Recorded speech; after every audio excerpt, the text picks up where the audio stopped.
Welcome to the T-Bird Zone, streamed every week on SUUTbirds.com and SUUnews.com. We're in the studio this week with head football coach Ed Lamb, previewing the upcoming game with the UNLV Runnin' Rebels. And Coach, this is a great regional game, great regional implications. A lot of kids from Las Vegas on the football team. Is there a lot of buzz amongst the players having the opportunity to go down and play UNLV?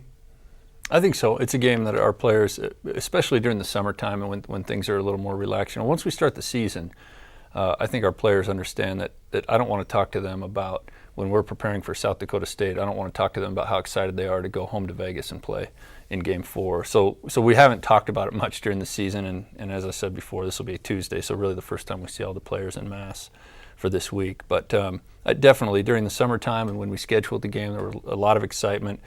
Our schedules are usually made 2 or 3 years in advance, and some of the Vegas guys that have graduated over the last couple of years were really sore that they weren't going to be part of this game. So I think it's a great game for our fans, great game for our region, an opportunity to represent not just Cedar City, but Southern Utah and the state of Utah as we go play a team that everybody in Utah is very familiar with.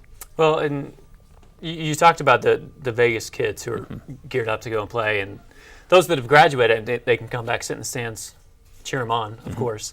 Last week was homecoming. We talked a little bit about potential distractions leading up to that game. With so many players from that Vegas area, is there also a concern this weekend that they may be too ramped up or too distracted going into the game?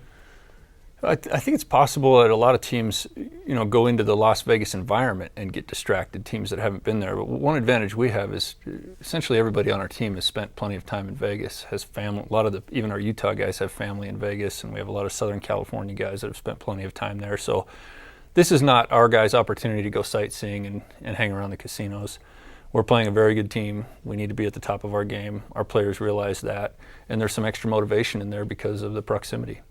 Let's talk a little bit about UNLV. The first 2 games this season, 2 just blowout losses, but they were both on the road.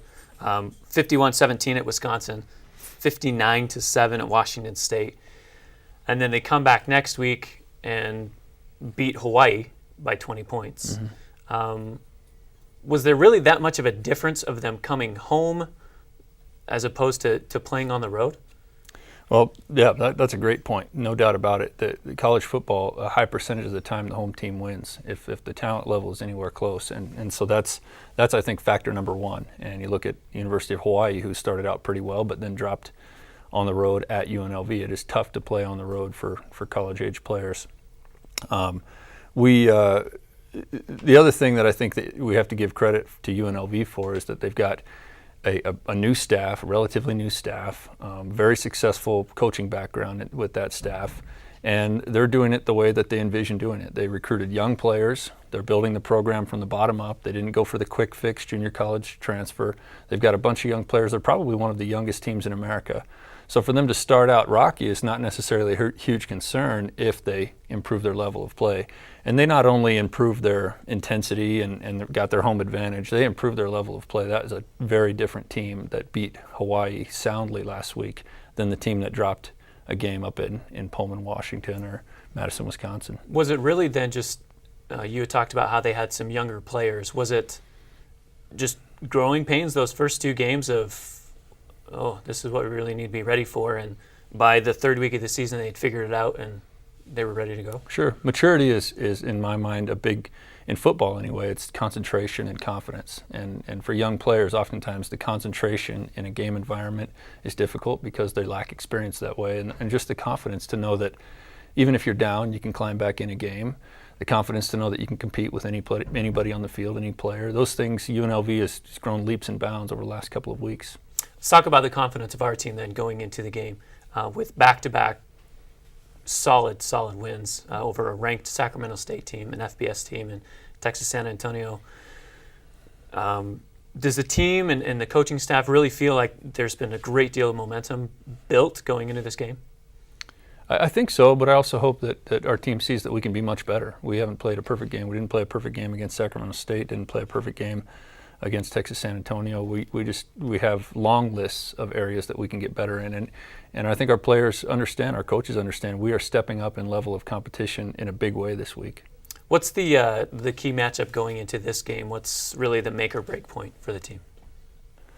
We have to play with great confidence and concentration. I'll go back to that. Certainly, from maybe the standpoint more you're asking and the answer you'd like to receive. Sure. UNLV's got a very athletic team. They're athletic on offense. They ran the ball really well against Hawaii, and I think that more than anything set the tone for their team. And they're very athletic on defense. They run the ball really well, and we have to make sure that we're effective and efficient in our running game. Is that you talked about how that'll be the make or break point, or a point of emphasis for sure. The first 3 games of the season, teams have found some success against rushing the ball. Well, with rushing the ball against the defense.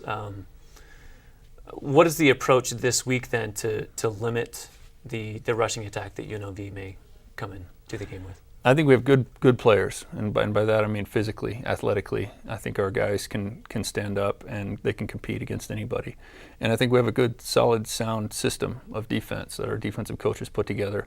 I think what we need to do a better job of is concentrate on defense. We need to make sure that we're not taking false steps. We need to make sure that we understand which side of a blocker that we should be on, and make the plays that we're supposed to make routinely. You talked about, again, the concentration. We'll stay on this point.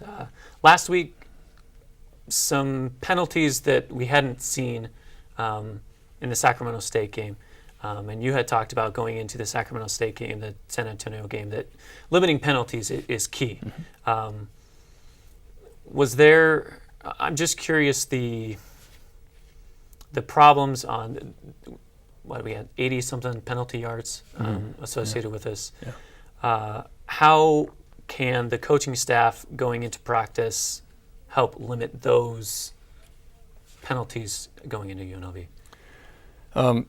The easy answer for that is emphasis. We've got to put an emphasis on executing things with proper technique, and that's usually when you have poor fundamentals, or you play with poor fundamentals or poor concentration again, then you end up getting penalties. So we, in general, we have to do that. But a lot of our penalties are specific, and so we have to work in those areas. Our defensive line had 3 offsides. We need to make sure that we work hard this week at getting off on a football, on movement, and not paying attention to a cadence. We need to make sure that our demonstration teams go on various cadences instead of getting our defensive line into a routine of every time the quarterback says HUD or hike that the ball is snapped.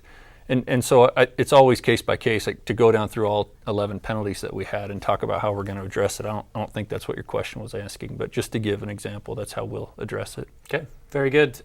Again, for a more thorough scouting report, join Coach Lamb at Stunny Boys Barbecue every Wednesday night, 7 o'clock this week, scouting the opponent UNLV. And join us every week here on SUTBirds.com and SUNews.com as you watch the T-Bird Zone every week. We'll see you again next week.